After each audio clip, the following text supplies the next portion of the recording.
Did Baylor just give Kansas basketball its biggest blown lead of all time? Because it feels like Baylor just gave Kansas basketball its biggest blown lead of all time. This is the Locked On Baylor Basketball post-game show.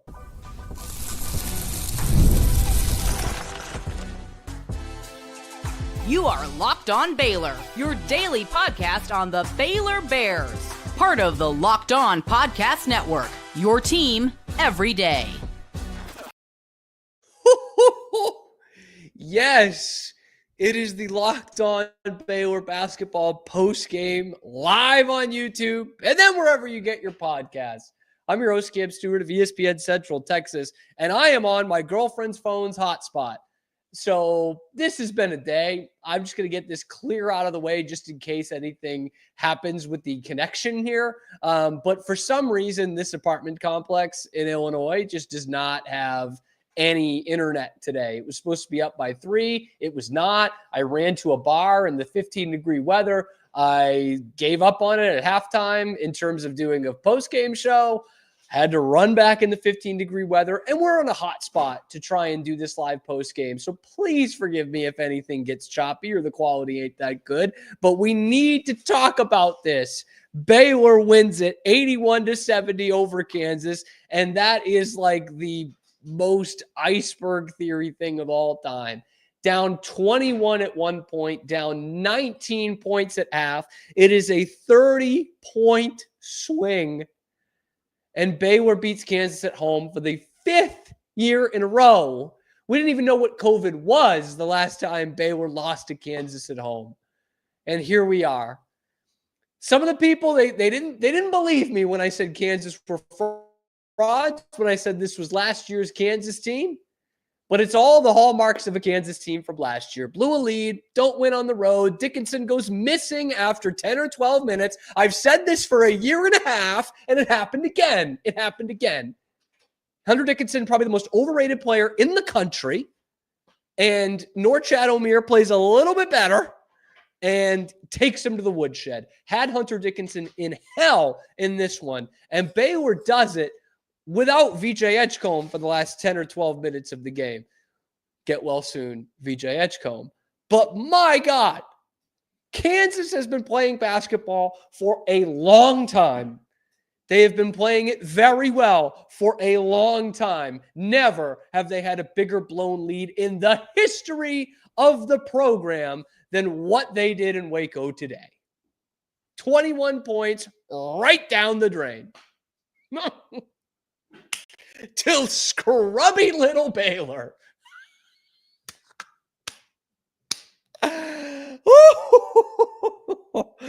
Oh, wow. What a day. What a day for Scott Drew's fighting Baylor Bears. Just when you thought the season was over, it's a little bit off life support. Wow. My golly, what a game. What a game. The fight that Baylor out of the halftime whistle, like in the beginning of the second half, is pretty incredible. But what's even more incredible is after that fight, after that comeback, after taking a brief lead, Kansas went back up by 10 points, and VJ was out of the game. I've talked about the lack of cojones that this Baylor basketball team showed this year. Their nuts are dragging on the floor right now. Kansas goes back up double digits. Your best player, your only hope the last few games, is out of the game. And yet Baylor comes away with it. Norchad really steps it up in the second half of the second half. And how have we not mentioned Rob Wright yet? My God. Rob Wright. 24 points. I didn't even have the box score up yet because it's been so crazy. 24 points on 9 of 16 in 37 minutes. 6 assists, by the way, as well. Jaden Nunn, boy, did he give me something with his 2 points and 5 fouls. I will say there were this is as lenient as I'll get because he did not have a great game. But Jaden Nunn did have some plays in there, like 3 plays where he made some steals. He created some havoc. Josh O, this is what a great Josh O game looks like, by the way. 11 and 9, 4 of 5 from the floor. Like, you'll take that in 30 minutes. VJ was great when he was out there. Norchab, tip of the cap. He had his worst game, I thought, against BYU. His day today did not start very well, but 18 and 16. Yeah, I think that's all right. Yeah, I think that'll do. Yeah, that'll do nicely. 18 and 16 against Hunter Dickinson, who had 20 and 5. How do you get 5 rebounds as a 7'2" guy? Like, give me a break. What a wimp. He fouled out of the game. What a moment. He fouls out. Josh O has the emphatic dunk to end this thing. By the end, Baylor doesn't even make it a close contest. They don't even make it a close game. They were down 19 at half and won by double digits. Like, that in and of itself is a miraculous feat. But they did it against a Kansas team who I think is frauds again, like they were last year. But I will say, a Kansas team that is better than Baylor and was better going into this game. Bears hit 7 of their last 7 field goals. Oh, Lord help us. And like the numbers are like not great either way, to be honest with you. Baylor attempts 1 more field goal than Kansas. Both teams shoot under 50%. Baylor shot 6 of 20 from 3. Kansas shot 6 of 22. Like, turnovers, both 14 or more. Baylor had more points off turnovers because transition offense was really keeping them in the game for a big part of that game. That's what I thought would be a weakness for Kansas, and it was. Kansas more than doubles them in bench points, but Baylor in the fast break points much better. And Baylor ends up leading for 6.5 minutes of the game, which is typically not great, but when you're down 19 at half to lead for 6.5 minutes of the game, that's Bill Self and Hunter Dickinson are in a blender. And they were like celebrating, like dancing in the streets when Dickinson announced he was coming back. For this. All this, and they can't even beat Baylor. They can't even beat Baylor's worst team in 7 years. Is someone in the comment section, can someone let me know if this is like the biggest halftime comeback that Baylor's ever had? Because we know it's the biggest one that Kansas has ever blown. I don't know what the halftime was against Louisville in 2016 in the battle for Atlantis. They were down 22 at one point in that game and came back and won. They were down 21 at one point in this one. Oh man, there are a lot of comments. We love having you guys in here after a big win. Boy, this feels good. My gosh, just anyone around Lawrence, Kansas, anyone going into the Fog Allen Fieldhouse this year or wherever you might see Kansas Jayhawks, just be aware. Like, if you see a guy in KU gear, or maybe you see one of the Kansas players or Bill Self, just, make sure that you're still CPR certified, because that's a major choking hazard. Just give them one of these. They'll know. They'll know what it means. Kansas? Like, it's tough to feel bad for Kansas. All this cheating, all these guys coming back, all these big-time pickups in the transfer portal, the great, home court advantage and all the money and all the tradition and all the Wilt Chamberlains and JoJo Whites and Paul Pierces, Joel Embiids didn't do excrement for you today. Oh, and what's so good about this is we all know, if you've been around this for a while, how much it really burns Kansas to lose these kind of games. Like, if they lose at some point to like a Duke or Carolina or Kentucky, they hate it, but they can live with it. But when it's Baylor or Tech these last couple years, like, they can't stand that. They feel they're so above us. And historically, of course, they are. But the playing field is level, Bill Self. Jayhawk Joey, okay? It's level. And it has been for half a decade at least now. It really kills them. It really eats away at them to lose to like the Baylors and the Techs of the world. which has become quite commonplace the last 5 or 6 years for both of those teams to get after Kansas's ass. As much as it feels good for us to get one over them, I know it hurts them even more than it helps us, which is so good. Encore says, really good win, but depth is something we need to address. Sure it is, but this is an awesome win. You went the last, 10, 12 minutes without your best player and won. Like, today, the depth was okay. The depth was fine. But, yeah, I mean, that's something we've needed to address for a while, for sure. Austin, Hunter Dickinson might be the biggest wimp in the sport. That might be putting it lightly, Austin. Yeah, I said it the other day. Like, this wasn't just like talking trash to become like to lead up to a game. He looks like that kid in Town League basketball who puts up numbers because he's taller than everyone else. He runs that way. He complains that way. Like, he looks that way. And to do it at a high level of college basketball is still impressive. But what did I say, man? He'll give you 10 or 12 great minutes in a game. That's what makes him look like a National Player of the Year. And then he'll go missing for more than half of it. Same thing today. Same thing. I said it about the game last year at Allen, where he had like 22 points or something and had, I think, 14 in the first 13 minutes. It was something like that.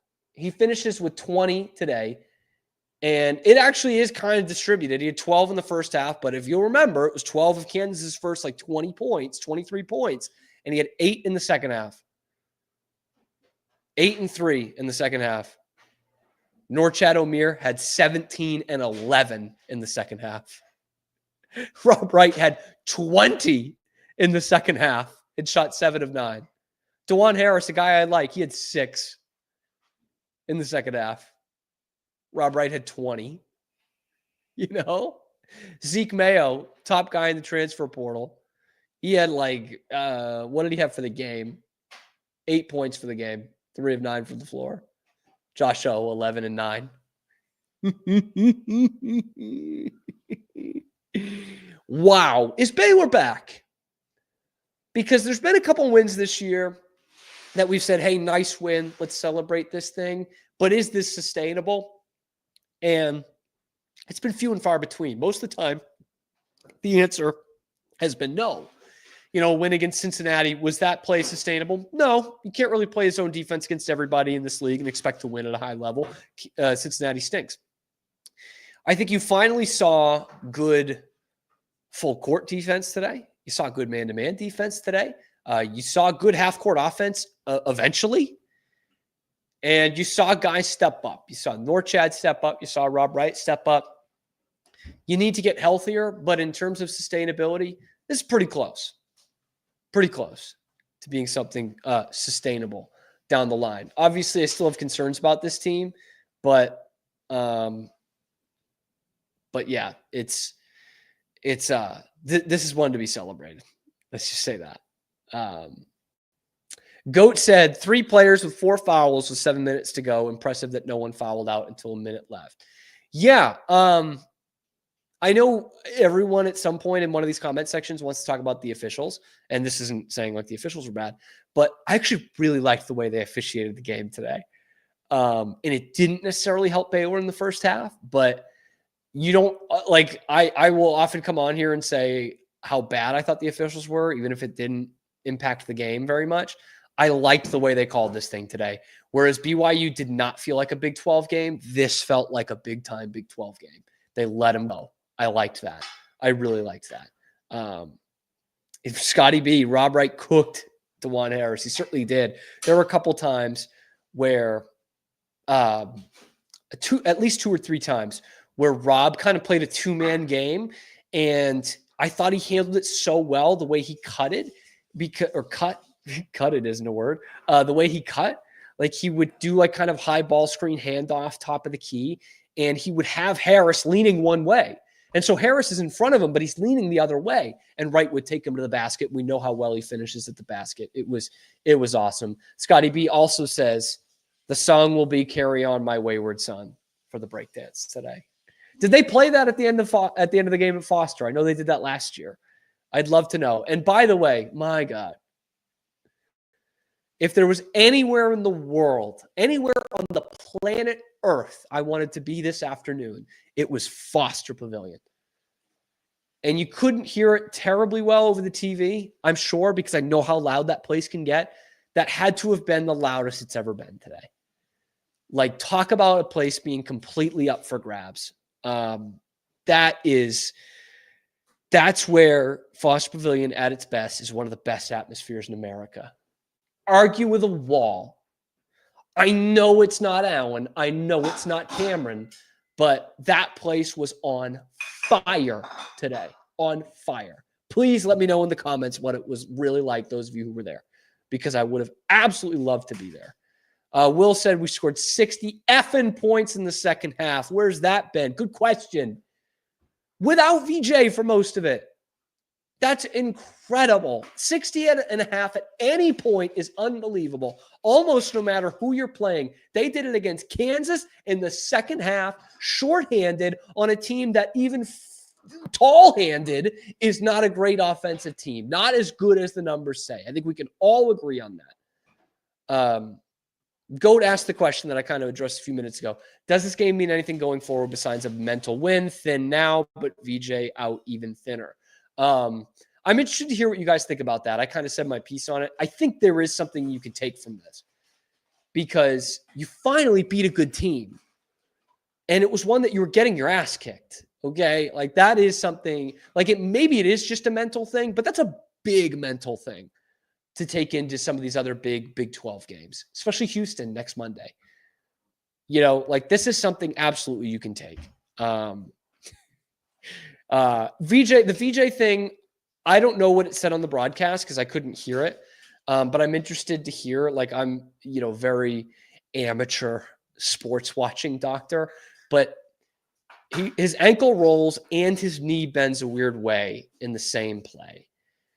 Now, I'm hoping it's just an ankle roll, which will keep you out for that game and maybe another game. But if it's anything else with the knee, that's obviously really bad news. Really bad news. Maybe someone who Will asks a great question here. Oops, I might have hit it there. He says, how do we beat Kansas at home 5 years in a row, but also lose to TCU at home 3 years in a row at the same time? It's a great question. I don't know. This team is mental. Absolutely mental. Yet Dwan Harris and KJ Adams playing in this game. I saw Scotty B put that in there. That was something I thought was going to be like a decisive factor in this game. If one or two of those guys were out, I really liked Baylor's chances. And they both played. And played significantly. In fact, Adams made some big play. He was kind of keeping Kansas in it for some points in the second half. It's incredible. Will Cam having the time of his life pooping on Kansas is peak Locked On Baylor. Guys, it's so fun. It's so fun. Because I don't even hate Kansas. I don't know that any of us really hate Kansas. You know what I mean? We hate TCU. We hate UT. I hate OU. And I love a good basketball tradition and I want to go to a game there so bad. But I know how much it irks them to lose to schools like Baylor. So yeah, that feels really good. And on top of that, I'm sure many of you can relate to this, but when I was in school and really only up until 5 years ago, beating Kansas was not an option. Now they did beat them once when I was at Baylor. And it was that game at home where they got announced a snow day, no classes the next day. I was in London, so that sucked. I wasn't there for that. I was doing a semester abroad. But that was not beating Kansas was not an option. That year we were number one in 2017. We lost to them twice. Two great games, but we lost to them. Even Baylor's best teams could not beat Kansas. It wasn't an option. And 2020, when they beat them at Allen, was honestly one of the great wins in Baylor history, I thought. They ended the game on, I think, a 12-0 run. So yeah, any win against Kansas for me, no matter how mediocre I feel the Kansas team to be, is a massive deal. Because I thought 2021, Kansas had a mediocre team. They split the series. Obviously, Baylor beat them at home. this year, I don't think is one of the great Kansas teams, but it's also not a great Baylor team, and they beat them. So yes, Will, anytime they beat Kansas, I'm having the time of my life. I am a pig in fecal matter every time they beat the Kansas Jayhawks because it used to not be an option. It was just not, it was such a pipe dream. And now it is a regular occurrence. We beat them every year. Every year we beat them. Whew. Oh, man. And Will also says, just imagine if we could ever play a competitive first half, we'd be a 3 seed. Yeah. Yeah. Goat does put up a good point. Only 11 assists, turned the ball over 13 times in the first half. Yeah. That's still that ball sharing. But Rob Wright, honestly, the difference between a game where you're not sharing the basketball in November versus this game is Rob Wright's even better at the start of the season, and he's getting more playing time. And he's at this point, I can't believe I'm saying this from where we were at the start of the season. He's a better scorer than Jeremy Roach. He just is. He absolutely is. Omir, VJ, and Rob carry this team. Everyone else has been trash. No depth. Team led by freshmen. One of those guys isn't a freshman. But I disagree in terms of I thought Josh gave you another great game today by his standards. And by his standards, that's helping out the team. It's not like, he had 6 points and usually gets 0. No, he really helped the team out today. And for the most part, he's had a pretty good season. Truly. Good point by Will. Need to start calling Rob Wright Donald Trump the way he demolished Harris today. It's a good point. Mr. Press changed his number to 45, a number that could also be retired at Baylor. Yeah. Scotty says, VJ has a lower body injury according to Thamel. So here's what sucks is I'm guessing they're going to list VJ as day-to-day. Stop me if you've heard that one before. He'll probably be day-to-day for weeks and weeks and weeks. Langston Love's been day-to-day for 2 years. It's a gripe for another day, but Baylor they will keep stringing you along with injury updates. They will absolutely keep stringing you along. Finally learned how to shoot some free throws. Yes. That was such a big change in this game versus any other big game that Baylor played today. Where are they? 25 of 28. Turn me up.